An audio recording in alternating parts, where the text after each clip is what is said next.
राधे राधे दोस्तों, कैसे हैं आप सब। आशा करते हैं आप सब भी अच्छे होंगे। तो देखिए जी, इधर पालक काट के रख दिया था मम्मी ने रात को ही कि भाई बच्चों के लिए रोटी या पराठे वगैरह बन जाएंगे।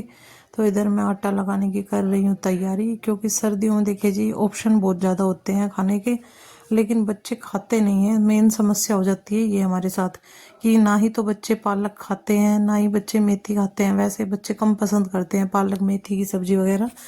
तो मुझे इसी वजह से बच्चों के लिए क्या करना पड़ता है कि या तो पालक के पराठे हो जाते हैं या मेथी के पराठे हो जाते हैं, वो सब चीज़ें वो खुश होकर खा लेते हैं। तो इधर मैंने चने की दाल चढ़ा दी थी उबलने के लिए। तब तक चने की दाल अच्छे से उबल जाएगी तो फिर उसके बाद में इसको तड़का लगा दूंगी। क्योंकि बच्चों का मुझे ये था कि बच्चे तो दाल लेके जाएंगे नहीं, बच्चों को दाल कम पसंद है, लेके जाते नहीं है। आदि तो फिर भी ले जाता है सारी सब्जियां, लेकिन छोटे बच्चे कम पसंद करते हैं। तो लेकिन वो भी बोल रहा था कि मम्मी मैं दही से पराठे ही ले जाऊंगा, आप पराठे ही बना देना। तो इसी वजह से मैंने सोचा चलो वही दाल थोड़ा आराम से बन जाएगी। तो इधर मैं उसके लिए भी पालक के पराठे ही बना रही थी। और देखिए जी, ये सबसे अच्छी वो होती है कि हम बच्चों को हरी सब्जियां कैसे खिलाएं। तो ये हमारे पास एक वो होता है कि वैसे बच्चे नहीं खाते हैं और आप पराठे बना दोगे तो बच्चे खुश होके खा लेते हैं। तो इसी वजह से मैंने सोचा कि चलो पालक के पराठे बना दूंगी, तो ये दही के साथ सारे बच्चे खुश होके खा भी लेंगे। वैसे सर्दियों में सब्जियां बहुत ज़्यादा हैं, लेकिन कई सब्जियां ऐसी हैं जिन्हें बच्चे बिल्कुल पसंद ही नहीं करते हैं। हम तो अपने लिए बना लेते हैं, लेकिन बच्चों को वो सब्जियां पसंद ही नहीं है। जैसे मूली की भुर्जी वगैरह बनती है, आलू गाजर वगैरह बनती है, तो बच्चे नहीं खाते हैं। तो इस वजह से हमें कुछ ना कुछ ऐसा ही बनाना पड़ता है कि भाई जो बच्चे भी खा लें। तो यहाँ पे मेरा आटा लग गया था, तो मैं इसमें नमक मिर्च और हींग डाल दूंगी, जिससे कि दही के साथ थोड़ा सा टेस्ट भी चेंज हो जाता है। ये नहीं लगे भाई फीके फीके से पराठे हैं। नमक मिर्च वगैरह डाल के काफ़ी अच्छे लगते हैं दही के साथ।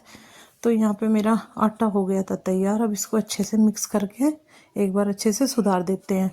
तो फिर देखिए जी, मैं पराठे बनाने कर दूंगी शुरू। पहले आदि के खाने के लिए बना देती हूँ और उसके टिफ़िन के लिए। उसके बाद और बच्चों का भी टिफ़िन पैक कर दूंगी, क्योंकि क्या है कि आदि के जाते ही इन बच्चों का भी टाइम हो ही जाता है। और अब सर्दियां हैं तो टाइम का पता भी नहीं चलता, थोड़ा जल्दी टाइम हो जाता है। सुबह उठते हैं तो ऐसा लगता है कि काफ़ी अंधेरा है, लेकिन उसके बाद देखिए जी ऐसा लगता है कि टाइम तो भागता ही जा रहा है। बच्चों का टाइम तभी हो जाता है। एक थोड़ा सा सर्दियों में बच्चों का टाइम हो भी स्कूल का थोड़ा जल्दी ही जाता है।